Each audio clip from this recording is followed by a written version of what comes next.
Hello everyone, welcome back. Dyon here. It Takes a Village has really taken off, and I want to say thank you everyone for tuning in and sharing our videos and subscribing. Do not forget to hit the subscribe button. I am so excited this week to be joined by my fellow City Knight, City Forever, LaKeisha. Keisha and I go way back to high school days, and we are reunited because of good old Lupus. So, welcome, Keisha. Thank you. Thank you for having me. You are welcome. It's a long time coming. Long time. Yeah.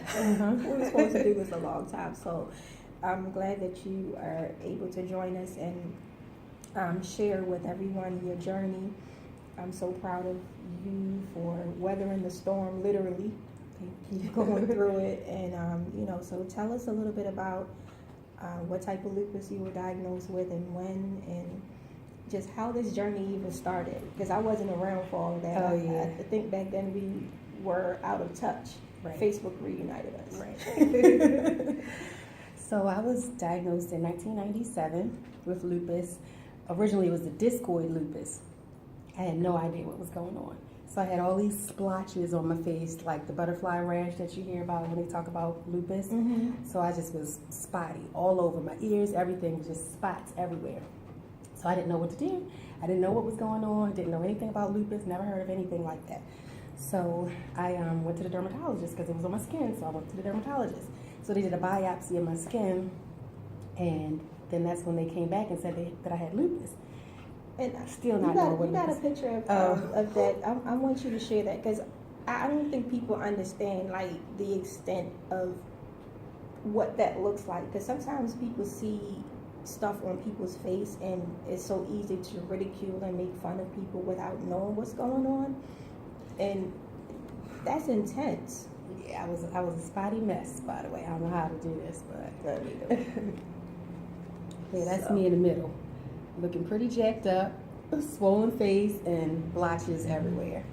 So with all that going on, like when you went to the doctor, were they taking you seriously, or were they like brushing you off with the symptoms? Well, I had some different symptoms after that, the skin. So the skin, originally I went to the dermatologist just thinking my skin was, I didn't know what was wrong with my skin. Okay. Came back as lupus. That was a diagnosis from biopsy. And I told my grandmama, she started crying. She's a nurse, and I'm like, why is she crying? And back then, the internet and all of that stuff wasn't out, so I didn't do a whole bunch of research back in '97. Yeah, it was 20 years ago. Yeah, so I didn't know much about Google and all of that old stuff. We ain't have all that. Matter of fact, I think we had Ask Jeeves. Yeah, because I started learning about all that stuff when I was in... we had Ask Jeeves. So I didn't do a whole bunch of research. My granny was really upset about it and scared about it, but I actually wasn't nervous at that point. I just was like, what can I do for my skin? That's all I was worried about, was me and my skin. That was all. Yeah. Preserve all that sexy, I understand. So, after that is when I got like really, really sick. In 1999, I was in the hospital and nobody had any idea what was wrong with me. They did so many tests. I was at university for, a couple of months before they even figured out what was wrong with me. And I don't even know if they still diagnosed me with anything back then. So that's when I diagnosed myself as having systemic lupus. So I was in the hospital, but before I got to that hospital, like I got really, really weak. Like, you brush your teeth, right? Mm-hmm. So I was like going to reach up for my toothbrush, and I couldn't reach my toothbrush. So I'm like, and I had to like throw my arm up there to try to reach my toothbrush because I couldn't reach it. I didn't have any strength or anything like that. So I didn't know what was going on. I'm like, woof, I'm getting really weak. My eye muscles even got weak. I went cross-eyed. Yeah, that was kind of crazy. It was so weird. Like, I went cross-eyed. I had blurred vision. It was kind of crazy. So, and I had gotten really swollen. I was just a little bit jacked up. But the thing that got me to the actual hospital, and then I just started getting worse. I was at work. I worked at Nordstrom's Cafe. That was a long time ago too. So, and I worked at the cafe, and I'm trying to like squeeze the tongs to get a cupcake. And I'm like, it was the hardest thing to do. I couldn't squeeze the tongs to get the thing. I kept dropping it, and I was like so embarrassed because I'm trying to get this for a customer, and I'm like, I can't even do it. And I remember like reaching down in a cabinet to try to get something out of the cabinet, and I couldn't get back up. It was the craziest thing. And I was cross-eyed a little bit too. So your joints were going weak, and Yeah. your joints, eye muscles. So your muscles and your joints were giving out on you. So those were a good indication that something else was going on. And you already had skin issues. Right. So I'm down on the ground trying to get back up. I was too weak to push myself up, and I was too weak to pull myself up. So at the time, I was working with Elise. You know Elise, she went to City too, by the way. So, and I'm like trying to call her, and I'm like, I can't get up. So she had to come over and help me get up. She helped me get up. She was like, are you looking at me? Because I'm cross. So she's like, are you looking at me? I'm like, yes, come here. So she helped me up. Never went back to work, went to the hospital. They said, just go straight to the emergency room. Wow. I went straight to admitting. So I went to admitting at Good Samaritan Hospital. And I was there, and I was just getting weaker and weaker. And like, when you go to sit down on the toilet, you can like gracefully sit on the toilet. Yeah, I know that feeling. No, I was plopping down on the toilet. Like, welcoming to sit down. I didn't have any control. I was just like getting weak. So long story short, at Good Samaritan, just getting weaker and weaker and weaker. And my dad, he was like a big advocate at that time. See, he's crazy in real life, but we needed his crazy that day. He like went and found the doctor, like, what's wrong with her? Get her out of this hospital. He got me out of that hospital, took me to University of Maryland. And it was a lucky thing that he did, because that night I stopped breathing. So I was like talking like, I was just out of breath. Everything was weak. All my muscles were weak. Joints were weak. Wow. Eye muscles weak. Everything just... So apparently my lungs and chest and everything was weak. So stopped breathing that night. Woke up with a tube in my throat. I'm like, wow. If I would have been in that hospital another day, I would have been gone, because I didn't have any monitors on or anything. As soon as I got to university, they stopped doing all the monitors. Woke up, I'm intubated. And I'm like, whoa. And I'm looking around, so I can still hear and see everything that's going on around me. But at that time, I can't move anything. I'm just like paralyzed almost. So they had no idea what was going on. So, I mean, I have all kinds of biopsies. They like took a biopsy from my leg to see why my nerves weren't moving. And this was 99, right? Yes. So that was one of the big ones. And I had another big one in 2003. But yes. I just got chills. Yeah, that was. I've heard some stories, and I always feel like, you know, I hear the worst, but it's like every time I hear, I'm just like so mad at the stuff that lupus has done to people. And it's so crazy how it affects everybody differently. Yeah, and it's like it's nothing you could do. You don't see it coming. It just hits you out of nowhere. And the messed up thing is that they don't know what to do. Yeah, and they didn't even know what was going on, and I didn't know. And I'm like laying here paralyzed. I can't talk, and I can't move, and all I could do was just move my head. So I'm like communicating with my eyes. I was like a big eye talker. And then finally they had to bring a speech therapist in. So then they gave me a letter chart so I can communicate with people.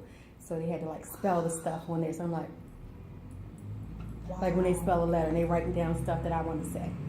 So, oh my God. Yeah, that was pretty intense. And I had that tube in for 3 weeks. So that's why my voice is a little raspier than it was before, because that tube shouldn't have been in it. They wanted to do a trach on me. They were going to do the operation and everything. I'm sorry. This is all coming out. I forgot about all these stories. Oh my goodness. Like, yeah. So I guess because we hadn't spoken in so long, I didn't know all of this was happening. Like when 99, I was down for the count. When we said lupus and we did the walk and we did a fashion show, you know, when I did the fashion show in 2014 and we walked in the show, I still didn't understand how lupus had impacted your life. Oh yeah. And they were going to do the operation. So I remember them taking me down for the surgery.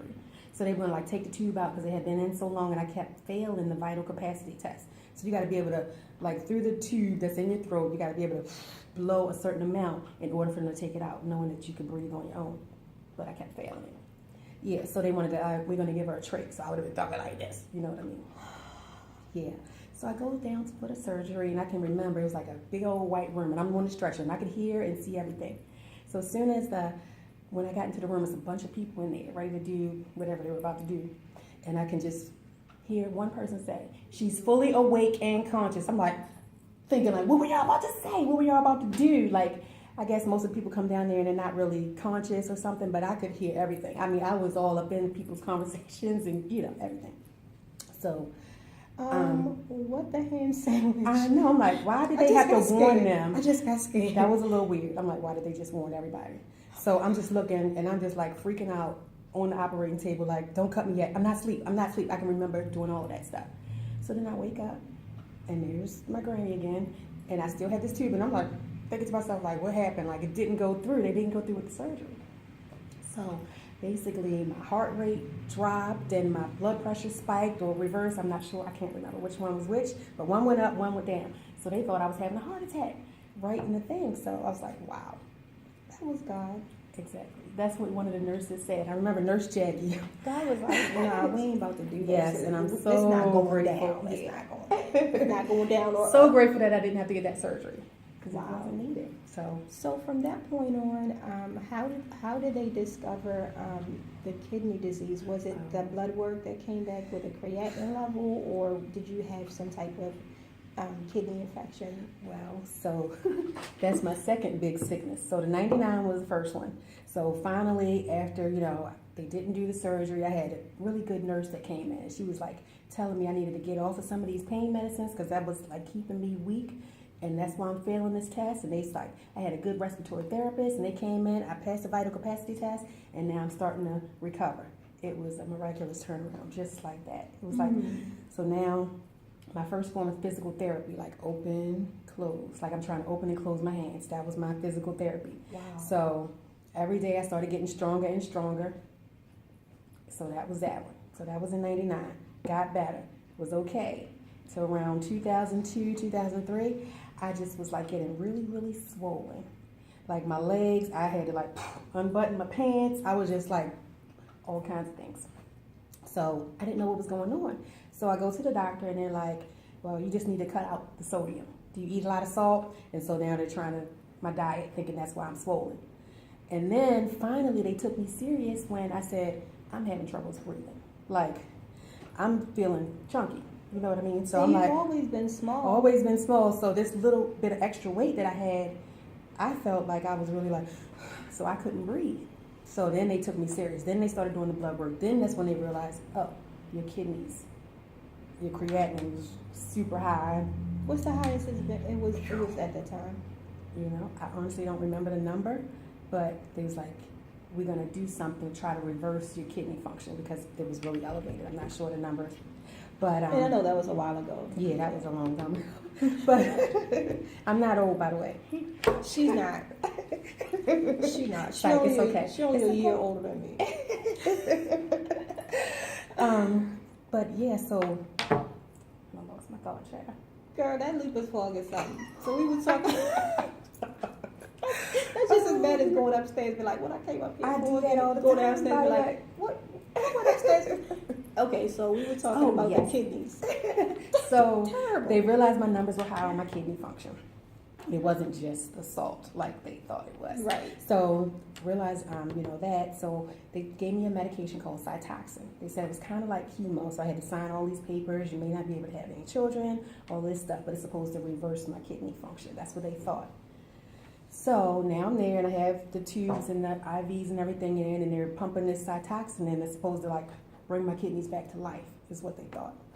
But it actually pumped me up with more fluid. And now, since my kidneys aren't properly working, I can't get rid of this fluid because I can't.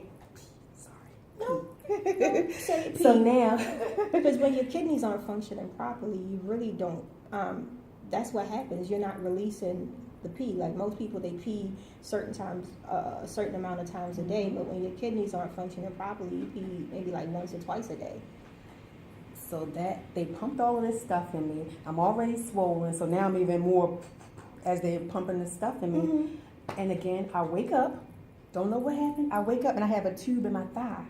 And I'm like, what the heck is this? I had no idea what that tube. It was like two little tubes hanging out of my thigh. And I was in the hospital, but my hospital had a shower and I'm washing all around the tube and all this stuff. Meanwhile, I shouldn't have got it wet, but that's another story. So I'm like, what is this? Like, I just had this hanging out of me. So then the next day they take me down, and this was dialysis. And I'm like, whoa, this was in 2003, because I was on dialysis 2 different times. But that's another story too, child. I got stories for this. Oh, Jesus. We only got 15 minutes. But anyway, so now I had this tube in, and now they come hook the machine up to me, and they put it on my little tubes that's hanging out of me, and they're cleaning my blood. And I'm like, what in the world is happening? I had no idea what dialysis was. I've heard the word before, but I was thinking it was for somebody that like was on like an alcoholic or something. That's what I was Right. thinking. Oh, like I don't drink, I don't do any of that Right. stuff. What is? So now the thing is cleaning my blood, and I'm on dialysis. I wake up and now I'm on dialysis. Who knew? In 2003, I'm like, wow. So I didn't know anything about it. I didn't know anything about that catheter that they had put in my leg. Yeah.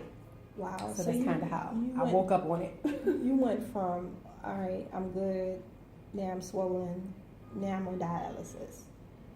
Wow. So I know you recently got a kidney transplant, Yes. and I swear, I cried like a big old baby, and I'm getting teared up again because when you text me, I prayed so hard. I was praying for you to get a new kidney, and when you text me and told me you get it, Stop it. Don't mess up yet. Girl, it's okay. I'm okay. I was so excited. Oh, thank you. I was so excited and I was so grateful because I had an idea of what you had gone through. I didn't know about all this other stuff, but I know how much you were fighting and going through dialysis, and you just always kept a smile and a positive attitude through it all, and I was like, yes, this part of the fight is over. Mm-hmm. Oh my gosh. Yeah, and that's the I didn't crazy thing expect about to cry lupus. today. I know. I didn't mean it. She cussing. Oh, I might have to edit this part out. No, stop crying. Don't cry. I'm gonna edit out the cry and the. No, I'm good. It's a happy cry. It's a happy cry. It is because when you see good people going through stuff, it's so unfair. It's like so many people out here doing wrong, and you know you got a beautiful daughter that you're raising, and you're doing such a fine job doing it, and you're working, and you do everything right, and then you see stuff like that just keep hitting you, you just keep getting back up, and I'm like, come on now.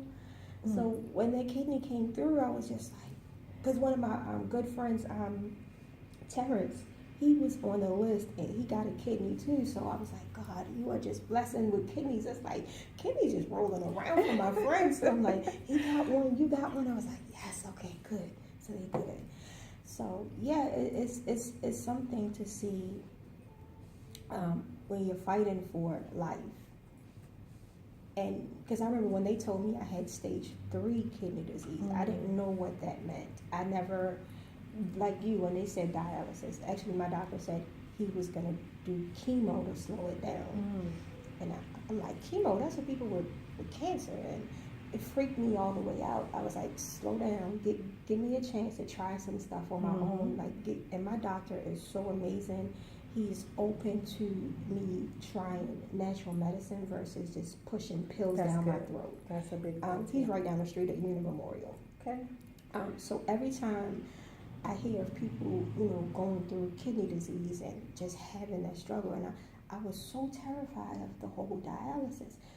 I watch too much stuff online. That's my problem. First of all, that's my problem. But when I heard of you going through it, I was just like, she ain't gotta fight that fight no more. That's over.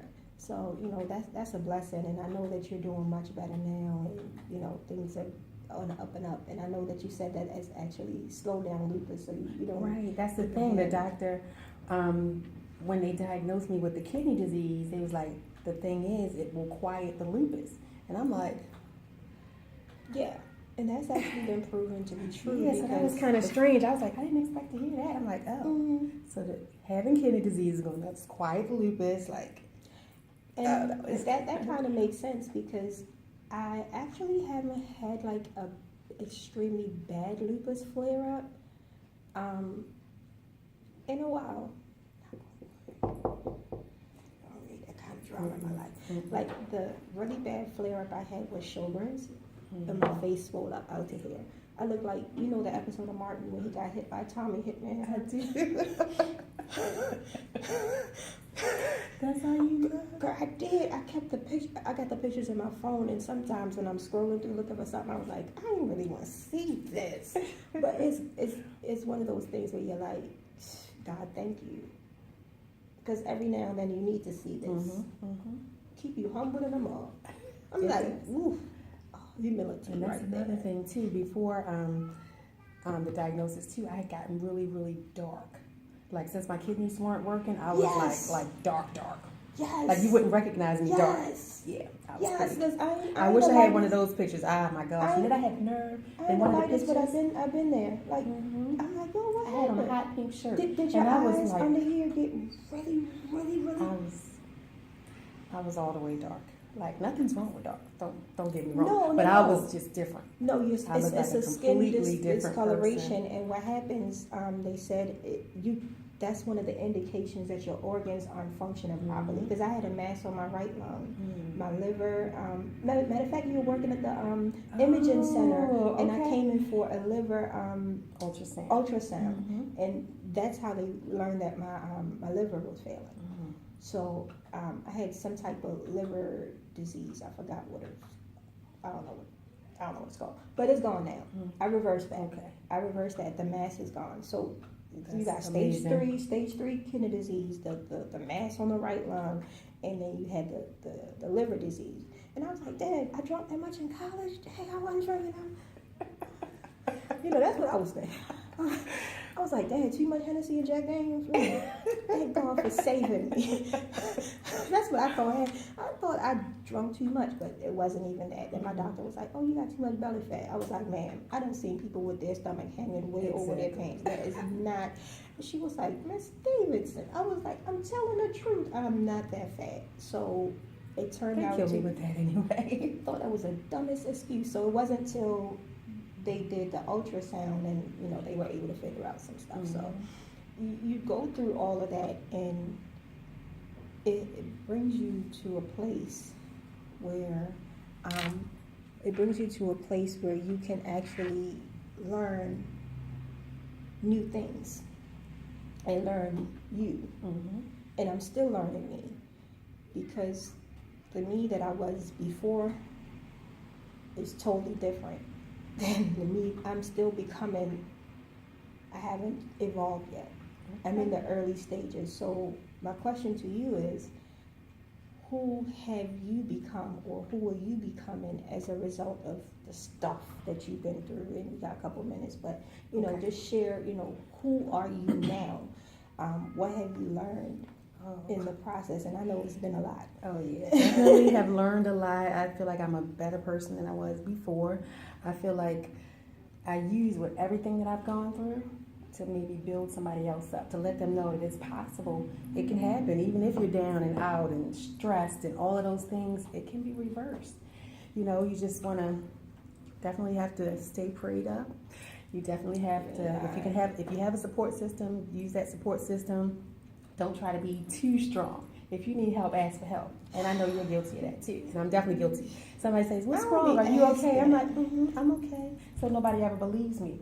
But if I really, truly need help, then I definitely know that I have so many people that I can rely on, so many supporters and friends and family, and I'm grateful for that. So, yeah, and I definitely leave that stress alone. I stress so, I like nonchalant, just like, I kept saying, a clear mind. That's all I kept telling myself, like, I'm working. Let it go. I need to call you more often. Definitely, I don't stress at all anymore. Even in relationships. Listen, let me tell you. I'm not even going to touch that. So I'll let you talk about it, but I ain't. I was just going to say, like, you ain't going to say nothing bad, you ain't going to argue. No, I'm not going to argue. We can talk about this, because I'm not stressing over any man. Get out of here. I'm sorry. That was off topic. No, it's not. Edit, delete. No, I ain't editing that part out. It is so on point. You can't stress over anything. It's all relevant. It's all relevant. And a lot of times that's one of the main things that causes flare-ups is stress. Yeah. So it's good that you are keeping that at bay. Stress-free. Nothing bothers me. Even my daughter's like, you don't care about nothing. I'm like, I care, but I can't stress over it. Especially stuff you can't I was change. about to say, especially raising kids in this day and age. I love you, boo. She across the room. I love you, boo. But I'm just saying, raising children. Oh yeah. It is challenging. I mean, her daughter is amazing. Don't get me wrong, but raising children is a challenge. And then on top of it, raising kids and having an autoimmune disease that is so hard to deal with. So I commend you on that. And another thing I would say is stop complaining. There's so many people going through so many struggles. You have no idea what other people are going through. Even when you think this is the worst, why me? You just gotta kind of not say why me. What's going to make me better? Yeah. How can I make somebody else better? Mm-hmm. I'm wearing a bracelet right now, Team Carly, because she's going through stuff. So That's what it takes. You just never know what people are going through. That's what it takes. One of the reasons why I started doing this series, It Takes a Village, because I thought it was just me, and I was the only one going through. So many. But I realize there's so many of us that are struggling by ourselves, and if we don't speak out and help somebody else, let them know they're not alone. So I'm so grateful that you took the time out to come and sit with me, had this conversation, and I learned so much more about Keisha today. Thank you so much for having me. It's my pleasure. I'm wow. That's all I can say is wow. Just know at the end of the day that you are not alone. There are so many things that we have to be grateful for. I've learned over the past few years not to worry about the stuff that I don't have. And just hearing your story reminds me of that. Absolutely. It's not about what we don't have. It's about what we do have, and that's a blessing. So I'm grateful to have you back in my life. You know, high school was high school. But we're good and grown now. We're pushing that 40 short. It's coming soon. I ain't ready. I got a whole year. We still grown and sexy. Girl, yes. Last 40 on the block, child. What you telling? What? They ain't ready. We're going to be out here in these streets. But I want to say thank you all for joining us. And please remember to share this video. You might be sharing it with somebody who is going through. You may never know what they're going through because everybody does not share what they're going through. But forwarding this video to someone could change their life. So until next time, take care. I'm Dyon. This is my girl LaKeisha. City Nights forever. All right.